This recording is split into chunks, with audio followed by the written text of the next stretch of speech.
ଶ୍ରୀ ଜଗନ୍ନାଥଙ୍କ ରଥଯାତ୍ରା ଓ ଭକ୍ତ ଶାଲବେଗ ଏହି ବିଷୟରେ ସମ୍ପୂର୍ଣ୍ଣ ବିବରଣୀ ଜାଣିବା ପାଇଁ ହେଲେ ଆପଣ ଆମ ଭିଡ଼ିଓଟିକୁ ପ୍ରଥମରୁ ଶେଷ ପର୍ଯ୍ୟନ୍ତ ଦେଖନ୍ତୁ। ଯଦି ଆପଣ ଆମ ଚ୍ୟାନେଲରେ ନୂଆ ଅଛନ୍ତି ତେବେ ଆପଣ ଆମ ଚ୍ୟାନେଲକୁ ସବସ୍କ୍ରାଇବ୍ କରି ଅଲ୍ ନୋଟିଫିକେସନ୍ ଉପରେ କ୍ଲିକ୍ କରନ୍ତୁ। ବନ୍ଧୁଗଣ, ଶ୍ରୀ ଜଗନ୍ନାଥଙ୍କ ରଥଯାତ୍ରାରେ ନାନା ଅଲୌକିକ ଘଟଣା ଘଟିବାର ଅନେକ ପ୍ରମାଣ ମିଳିଥାଏ। ଭକ୍ତର ମାନ ରକ୍ଷା କରିବା ପାଇଁ କେତେବେଳେ ଭଗବାନ ବଳରାମ ଦାସଙ୍କ ବାଲିରଥରେ ବିଜେ କରିଛନ୍ତି ତ କେତେବେଳେ ରାଜାଙ୍କୁ ସ୍ୱପ୍ନାଦେଶ ଦେଇ ଭକ୍ତ ଜଗନ୍ନାଥ ଦାସଙ୍କୁ ବନ୍ଦୀଶାଳାରୁ ମୁକ୍ତ କରିଛନ୍ତି। ଆଉ କେତେବେଳେ ଭକ୍ତର ଭୋକ ଦୂର କରିବା ପାଇଁ ନିଜକୁ ଅର୍ପିତ ସୁନା ଥାଳିର ଦିବ୍ୟ ଅନ୍ନକୁ ବଢ଼ାଇ ଦେଇଛନ୍ତି।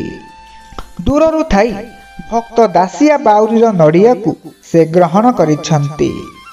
ଗୀତ ଗୋବିନ୍ଦ ଶୁଣିବା ପାଇଁ ସୁଦୂର ପଲ୍ଲୀରେ ବାଇଗଣ ତୋଳୁଥିବା ଅବସ୍ଥାରେ ଗୀତ ଗୋବିନ୍ଦ ବୋଲୁଥିବା ବୁଢ଼ୀର ବାଇଗଣ କିଆରୀରେ ହାଜର ହୋଇଛନ୍ତି। ମହାପ୍ରଭୁଙ୍କର ମହାନ ଲୀଳା ବୁଝିବା ପାଇଁ ସାଧାରଣ ମନୁଷ୍ୟ ପକ୍ଷେ ଅସମ୍ଭବ ହୋଇପଡ଼ିଥାଏ। ସେ ଭାବକୁ ନିକଟ, ଅଭାବକୁ ଦୂର। ଯିଏ ତାଙ୍କୁ ଯେପରି ଭଜିଛି ସେ ସେପରି ତାଙ୍କୁ ପାଇଛି। ତାଙ୍କୁ ଯିଏ ଯେଉଁ ରୂପରେ ଦେଖିବାକୁ ଚାହିଁଛି ସେ ସେହି ରୂପରେ ଦେଖିବାକୁ ପାଇଛି। ସିଏ ପରା ଜଗତର ନାଥ ଜଗନ୍ନାଥ। ଏହା ନ କରନ୍ତେ କିପରି? ତାଙ୍କର ଭକ୍ତ ଶାଲବେଗ। ଶାଲବେଗ ଯୁବକ ଅବସ୍ଥାରେ ଏକଦା ଭୀଷଣ ଭାବରେ କ୍ଷତାକ୍ତ ହୋଇ ପଡ଼ିଥିଲେ। ଯେତେ ଔଷଧ ଲଗାଇଲେ ମଧ୍ୟ କ୍ଷତର ଉପଶମ ହେଲା ନାହିଁ। ନିଜ ମାଙ୍କ ପରାମର୍ଶ କ୍ରମେ ବୃନ୍ଦାବନ ବିହାରୀଙ୍କୁ ଉପାସନା କରି ବ୍ୟାଧିମୁକ୍ତ ହୋଇଥିଲେ। ଶ୍ରୀକୃଷ୍ଣଙ୍କ କରୁଣାରୁ ମୃତ୍ୟୁ ମୁଖରୁ ରକ୍ଷା ପାଇଥିବା ନିଜର ସମଗ୍ର ଜୀବନକୁ ଶ୍ରୀକୃଷ୍ଣଙ୍କ ପାଦପଦ୍ମରେ ସମର୍ପଣ ପୂର୍ବକ ସନ୍ନ୍ୟାସୀ ଭାବରେ ଜୀବନଯାପନ କରିବାକୁ ସେ ସ୍ଥିର କରିଥିଲେ।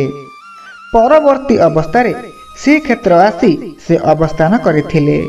ଶ୍ରୀକ୍ଷେତ୍ରରେ ଅବସ୍ଥାନ କାଳରେ ଭକ୍ତ ଶାଲବେଗ ଶ୍ରୀ ଜଗନ୍ନାଥଙ୍କ ଉଦ୍ଦେଶ୍ୟରେ ବହୁ ଜଣାଣ ଭଜନ ରଚନା କରିଥିଲେ ଏବଂ ସେ ତାହାକୁ ଗାଉଥିଲେ।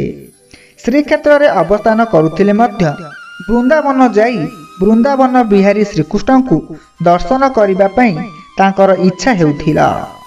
ଶ୍ରୀ ଜଗନ୍ନାଥଙ୍କ ପ୍ରତି ଭକ୍ତ ଶାଲବେଗଙ୍କର ଥିଲା ପ୍ରଗାଢ଼ ଭକ୍ତି।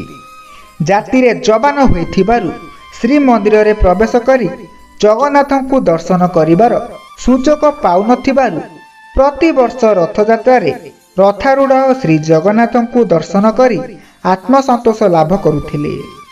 ଏକଦା ଶାଲବେଗ ବୃନ୍ଦାବନ ଯାଇ ସେଠାରେ ପ୍ରାୟ ବର୍ଷେ ଯାଏ ରହିବା ପରେ ରଥଯାତ୍ରା ସମୟ ପାଖେଇ ଆସିବାରୁ ବୃନ୍ଦାବନରୁ ଶ୍ରୀକ୍ଷେତ୍ର ଅଭିମୁଖେ ଯାତ୍ରା କରିଥିଲେ। ବାଟରେ ଅସୁସ୍ଥ ହୋଇ କିଛି ଦିନ ବିତି ଯାଇଥିଲା। ରଥଯାତ୍ରା ସମୟ ହେଲା, କିନ୍ତୁ ଶ୍ରୀକ୍ଷେତ୍ର ଠାରୁ ସେ ଅନେକ ଦୂରରେ ଥିଲେ। ବାହୁଡ଼ା ଯାତ୍ରା ଶେଷ ମଧ୍ୟରେ ଶ୍ରୀକ୍ଷେତ୍ରରେ ପହଞ୍ଚିବାର ଆଶା ନଥିଲା। ତେଣୁ ତାଙ୍କ ମନ ଆକୁଳିତ ହୋଇ ଉଠିଲା। ଚିତ୍ତ ତାଙ୍କର ଆନ୍ଦୋଳିତ ହେଲା। ସେହି ବର୍ଷ ବାହୁଡ଼ା ଯାତ୍ରାରେ ଶ୍ରୀମନ୍ଦିରକୁ ଫେରିବା ପଥରେ ଶ୍ରୀ ଜଗନ୍ନାଥଙ୍କ ନନ୍ଦିଘୋଷ ରଥ ବଡ଼ଦାଣ୍ଡରେ ବଳଗଣ୍ଡି ନିକଟରେ ଅନିର୍ଦ୍ଦିଷ୍ଟ କାଳ ଲାଗି ଅଟକି ରହିଥିଲା। ଭକ୍ତ ଶାଲବେଗ ଶ୍ରୀକ୍ଷେତ୍ରରେ ପହଞ୍ଚି ସେହିଠାରେ ନନ୍ଦିଘୋଷରେ ଶ୍ରୀ ଜଗନ୍ନାଥଙ୍କୁ ଦର୍ଶନ କରିବା ପରେ ନନ୍ଦିଘୋଷ ଚକ ଆଗକୁ ଗଡ଼ିଥିଲା। ଶାଲବେଗ ନିଜକୁ ଧନ୍ୟ ମଣିବା ସଙ୍ଗେ ସଙ୍ଗେ ସେହି ଦିନଠାରୁ ବଡ଼ଦାଣ୍ଡର ସେହିଠାରେ ନିଜର ଅବଶିଷ୍ଟ ଜୀବନ ଅତିବାହିତ କରିଥିଲେ। ତାଙ୍କର ପରଲୋକ ଗମନ ପରେ ସେହିଠାରେ ତତ୍କାଳୀନ ରାଜାଙ୍କ ନିର୍ଦ୍ଦେଶରେ ତାଙ୍କୁ ସମାଧି ଦିଆଯାଇଥିଲା। ସେହିଠାରେ ଶାଲବେଗଙ୍କର ସମାଧିପୀଠ ଅବସ୍ଥିତ। ଶ୍ରୀ ଜଗନ୍ନାଥଙ୍କର ଜଣେ ପରମ ଭକ୍ତ ଓ ସନ୍ଥ ଭାବରେ ସାଧୁ ସମାଜରେ ଓ ଜନସାଧାରଣଙ୍କ ମଧ୍ୟରେ ଶାଲବେଗଙ୍କର ଖୁବ୍ ସୁଖ୍ୟାତି ଥିଲା। ସାଧୁମାନେ ତାଙ୍କ ଭକ୍ତି ଭାବନାରେ ବିମୁଗ୍ଧ ହୋଇଥିଲେ। ସେହିପରି ତାଙ୍କର ଜଣାଣ ଓ ଭଜନ ଗୁଡ଼ିକ ମଧ୍ୟ ଖୁବ୍ ଲୋକପ୍ରିୟ ଥିଲା। ଶ୍ରୀ ଜଗନ୍ନାଥଙ୍କଠାରେ ତାଙ୍କର ଅଚଳାଚଳ ବିଶ୍ୱାସ ଥିଲା। ଶ୍ରୀ ଜଗନ୍ନାଥଙ୍କୁ ସେ ଏ ଜାତିର ଦୁଃଖ ଏବଂ ସୁଖର ସାଥୀ ବୋଲି ବିବେଚନା କରୁଥିଲେ। ଶ୍ରୀ ଜଗନ୍ନାଥ ହେଉଛନ୍ତି ଏ ଜାତିର ଗତି, ମୁକ୍ତି ଓ ଜୀବନ। ଏହି କଥାକୁ ତାଙ୍କ ଜଣାଣମାନଙ୍କରେ ସାଲବେଗ ରୂପ ଦେଇଛନ୍ତି। ଆଶା କରୁଛୁ ଆମର ଏହି ଭିଡ଼ିଓଟି ଆପଣମାନଙ୍କୁ ନିହାତି ଭାବରେ ଭଲ ଲାଗିଥିବ। ଏହିପରି ଭିଡ଼ିଓ ଦେଖିବାକୁ ହେଲେ ଆପଣ ଏହି ଚ୍ୟାନେଲଟିକୁ ସବସ୍କ୍ରାଇବ୍ କରି ଅଲ୍ ନୋଟିଫିକେସନ୍ ଉପରେ କ୍ଲିକ୍ କରନ୍ତୁ। ଜୟ ଜଗନ୍ନାଥ।